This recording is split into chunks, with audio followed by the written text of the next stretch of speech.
Hello दोस्तों, कैसे हो आप सभी। मैं भी कैसे करेगा मैं खुद भी कैसे में स्वागत करता हूँ। मैं आशा करता हूँ कि आप सभी स्वस्थ होंगे, मस्त होंगे और अपनी पढ़ाई और सेहत का अच्छे से ख्याल रख रहे हो।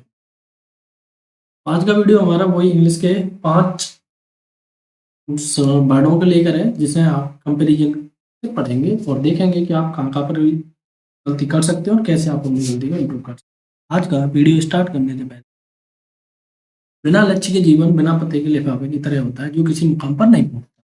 तो हमेशा आपके जीवन में कुछ ना कुछ लक्ष्य होना चाहिए, क्योंकि बिना लक्ष्य के आपका जीवन लाइक दैट एक लिफाफा है, तो वो कहीं पर नहीं पहुंचेगा, घूमता रहेगा राउंड।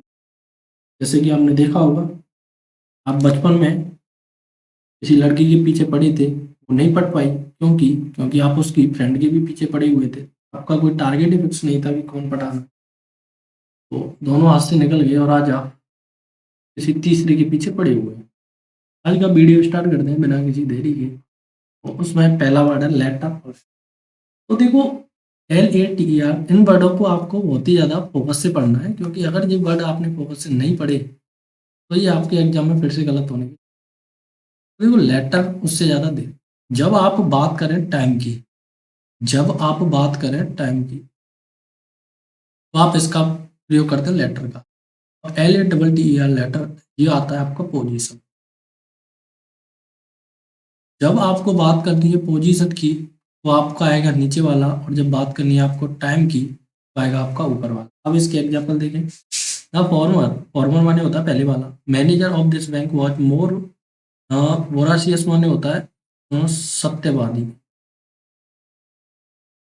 सत्यवादी या फिर सच्चा, या फिर रिश्वत नहीं लेने वाला।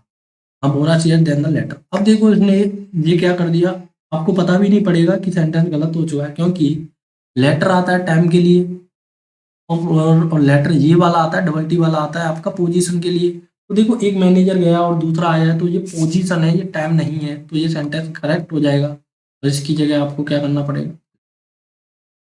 नेक्स्ट है, he always comes late but you come later than he does. तो देखो, ही ऑलवेज कम्स लेट, वह हमेशा देर से आता है। But you come later, later का मतलब होता है बाद का। जब आप क्रम दर्शाए, क्या दर्शाएं, क्रम दर्शाएं, पोजीशन दर्शाएं। लेकिन वह लेट आया है, लेकिन आप उससे भी ज़्यादा लेट, देरी से आए हो, तो आपको यहाँ क्या करना पड़ेगा, later, later than he does. ठीक है, तो मैं आशा करता हूँ कि आप समझ पाए होंगे। जब आपको टाइम की बात करनी है तो सिंगल ए, जब टाइम की नहीं करके पोजीशन की बात करनी है तो आपको डबल ए वाला। नेक्स्ट वर्ड है आपका लास्ट और लेटेस्ट। देखो, लास्ट और लेटेस्ट का मतलब है आपका, लास्ट का प्रयोग आप किसके लिए करते हैं, आखिरी का।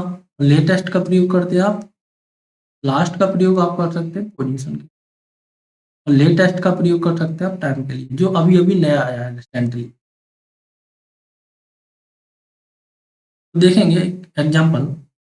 तो ये एडजेक्टिव और ये एडवर्ब है।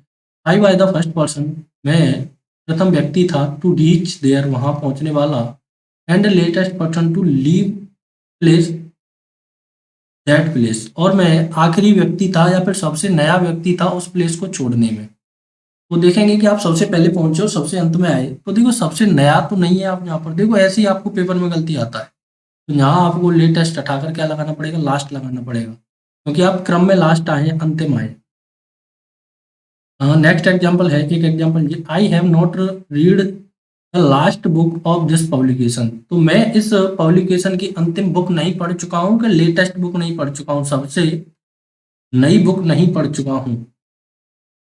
तो आप लेटेस्ट, सबसे नया बुक नहीं पढ़ा है आपने, और सारा का सारा बुक पढ़ लिया है, तो लास्ट नहीं, नया। लास्ट आता है हमेशा टाइम के लिए, सॉरी पोजीशन के लिए, और लेटेस्ट आता है आपका टाइम के लिए। लेटेस्ट मूवी कौन सी चल रही है, आपने देखा ही होगा। देखो, मच और वेरी दोनों का अर्थ होता है अधिक, अधिक, लेकिन इनके प्रयोग में थोड़ा सा अंतर है। इनके प्रयोग में अंतर ये है कि वेरी के बाद आता है आपका प्रेजेंट पार्टिसिपल, और इसके बाद आता है आपका पास्ट पार्टिसिपल। प्रेजेंट पार्टिसिपल का मतलब होता है वर्ब की फर्स्ट फॉर्म प्लस आईएनजी, और पास्ट पार्टिसिपल का मतलब होता है वर्ब की थर्ड फॉर्म। तो जब भी आपको वेरी दिखे, तो वेरी के बाद आपको प्रेजेंट पार्टिसिपल का यूज करना है, मच के बाद आपको पास्ट पार्टिसिपल का यूज करना है। तो ये वेरी की जगह मच लगाकर एग्जाम में गलती बहुत ही ज़्यादा पूछी जाती है। अगर आपको फिलिंग द ब्लैंक्स लिखने हो, तो देखो, मच के बाद अगर फिलिंग द ब्लैंक्स आएगा, तो आपको वर्ब का कभी कौन सा फॉर्म नहीं लगाना है, आईएनजी वाला फॉर्म नहीं लगाना है, विद थर्ड लगाना है, क्योंकि मच के बाद हमेशा कौन सा आएगा, पार्ट पार्टिसिपल आएगा। तो आप देखेंगे कि ये तरीका क्लोज टेस्ट के लिए बहुत ही ज़्यादा कारगर होता है। तो देखो वेरी के बाद ऑलवेज आपका क्या आएगा, प्रेजेंट पार्टिसिपल का मतलब है कि first form plus ING.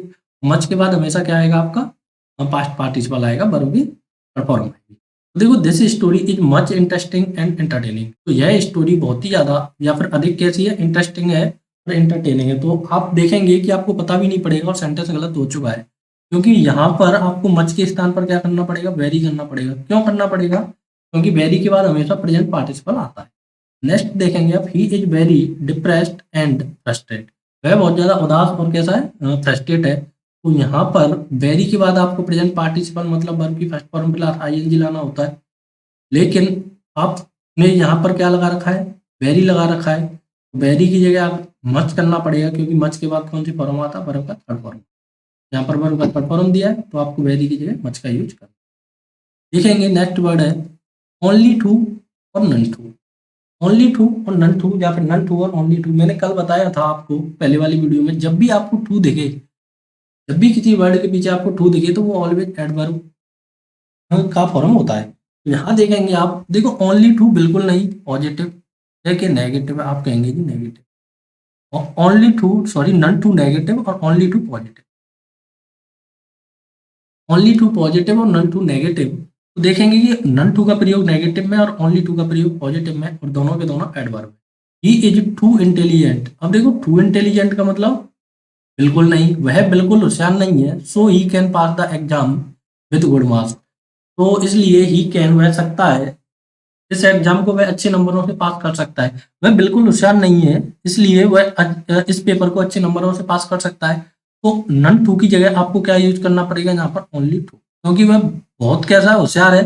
Exam जब भी पास होगा जब वो होशियार होगा, अगर वो होशियार ही नहीं है तो एग्जाम कैसे पास करेगा। तो इसने यहाँ पर नन टू लगाकर आपको गलती दे दिया। नेक्स्ट देखेंगे, सी ओनली टू ब्यूटीफुल। वह बहुत ज्यादा खूबसूरत है, तो he can't win the beauty contest. इस कारण वह क्या नहीं जीत पाई, ब्यूटी कॉन्टेस्ट नहीं जीत पाई, ब्यूटी प्रतियोगिता नहीं जीत पाई। तो ओनली टू का मतलब वह बहुत ही ज्यादा खूबसूरत है।